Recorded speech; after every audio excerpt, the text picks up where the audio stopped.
అందరికీ నమస్కారం. ఈ వీడియోలో చెంగాలమ్మ పరమేశ్వరి ఆలయాన్ని దర్శించడానికి వెళ్తున్నాం. ఈ చెంగాలమ్మ పరమేశ్వరి ఆలయం ఆంధ్రప్రదేశ్ రాష్ట్రం తిరుపతి జిల్లా సూళ్లూరుపేట పట్టణంలో ఉంది.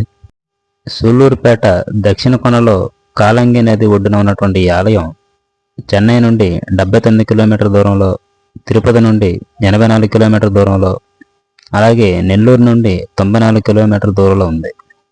అలాగే ఈ ఆలయం సూళ్లూరుపేట రైల్వే స్టేషన్ నుంచి 1 కిలోమీటర్ దూరంలో ఉంటుంది. ఈ ఆలయంలో ఉన్నటువంటి విగ్రహంలో అత్యంత ఆసక్తికరమైన అంశం ఏమిటంటే, దేవత యొక్క ఎడమ భాగం పార్వతీదేవిని, కుడి భాగం సరస్వతీదేవిని మరియు మధ్య భాగం శ్రీ మహాలక్ష్మిని సూచిస్తుంది. ఈ లక్షణాల కారణంగానే ఈ అమ్మవారిని త్రికాలే చెంగాలి అని పేరు వచ్చింది. ఇక్కడున్న అమ్మవారి విగ్రహం 8 చేతులతో, ప్రతి చేతిలో ఒక శక్తివంతమైన ఆయుధాన్ని పట్టుకొని రాక్షసుడిపై నిలబడి ఉన్న భంగిమలో చిత్రీకరించబడింది. దాని విస్తృతమైన మరియు సాటిలేని సౌందర్యం కారణంగా ఈ దేవత పార్వతీదేవి మాత్రమే కాకుండా మహాకాళి అని కూడా భావించారు. సుమారు 10వ శతాబ్దంలో ఈ ప్రాంతాన్ని పాలించిన చోళ రాజవంశం కాలంగి నదిలో ఉద్భవించిన దేవత గురించి తెలుసుకొని శ్రీ చెంగాలమ్మ ఒక చిన్న కుటీరాన్ని నిర్మించారు. మొదట్లో అమ్మవారిని టెన్కాళి అంటే దక్షిణ కాళి అని, తర్వాత చెంగాలి అని ప్రస్తుత పేరు మీద చెంగాలమ్మ అని పిలుస్తూ ఉన్నారు.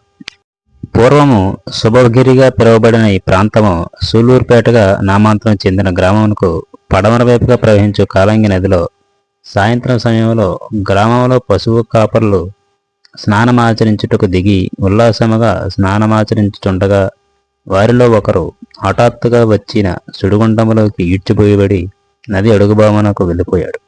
ఆ సుడిగుండము నుండి బయటపడుటకు అతను చాలా ప్రయత్నం చేయగా ఏదో ఒక బండరాయి అతని చేతికి తగిలినది. ప్రాణాపాయ స్థితిలో ఉన్న అతను ఆ బండరాయిని గట్టిగా పట్టుకొని సుడికి ఎదురుగా తిరుగ్గా ఒక్క ఉదుటిన అతని ఆసరాగా ఉన్న బండరాయితో సహా ఒడ్డుకి విసివేయబడ్డాడు.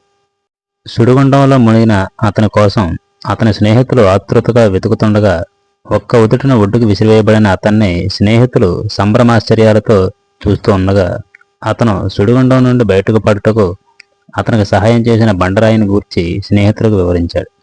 అందరూ కలిసి ఆ బండరాయిని ఒడ్డుకు చేర్చి ఆ బండరాయిని పరిశీలించగా అది ఒక దేవతామూర్తి విగ్రహం.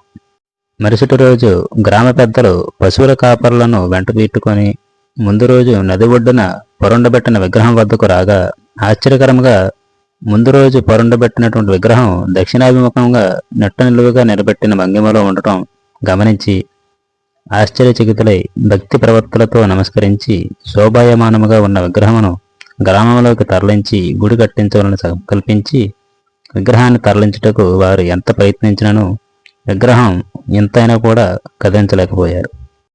ఆ రోజుకు విగ్రహం తరలించు కార్యక్రమమును విరమించుకొని మరుసటి రోజు ప్రయత్నం చేయుటకు సంకల్పించి ఇండ్లకు బయలుదేరారు.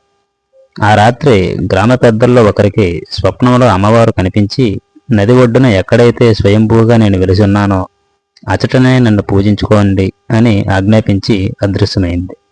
అమ్మవారి ఆజ్ఞ మేరకు గ్రామస్తులు అక్కడే గుడి నిర్మించి తలుపు చెక్కలు దేవాలయం వెనుక ఉన్న చెట్టు మొదట్లో నిలబెట్టి పొద్దుపోవటంతో వారు తిరిగి ఇండ్లకు వెళ్ళారు. ఆనాటి రాత్రి అమ్మవారు గ్రామ పెద్దకు ఒకరికి కలలో కనిపించి నా గుడికి ఎటువంటి తలుపులు ఏర్పాటు చేయవద్దని, నా భక్తులు నన్ను ఎల్లవేళలా దర్శించుకున్నటకు ఎటువంటి ఆటంకము కలిగించవలదని చెప్పి అదృశ్యమయ్యింది.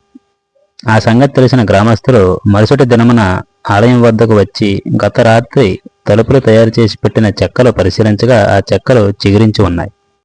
త్రోపుడు చేసి పెట్టిన తలుపులు చిగురించి చెట్టుగా మారిన వృత్తాంతమునకు ప్రత్యక్ష తార్కాణము నేటికి ఆలయం ఆవరణంలో ఈశాన్య దిక్కులో ఉన్నటువంటి ఈ పెద్ద చెట్టు. నేటికి కూడా అమ్మవారి గుడి తలుపులు ఉండవు. ఈ ఆలయంలో శాక్తేయ ఆగమము అంటే గ్రామదేవత ఆగమము జరుగుతుంది. అమ్మవారిని భక్తులు 24 గంటలు దర్శించుకున్నట్టుకు వీలు కలిగి ఉంది. అమ్మవారి దర్శనార్థం భక్తులు శుక్రవారం, ఆదివారం, మంగళవారాల్లో అధిక సంఖ్యలో వస్తూ ఉంటారు.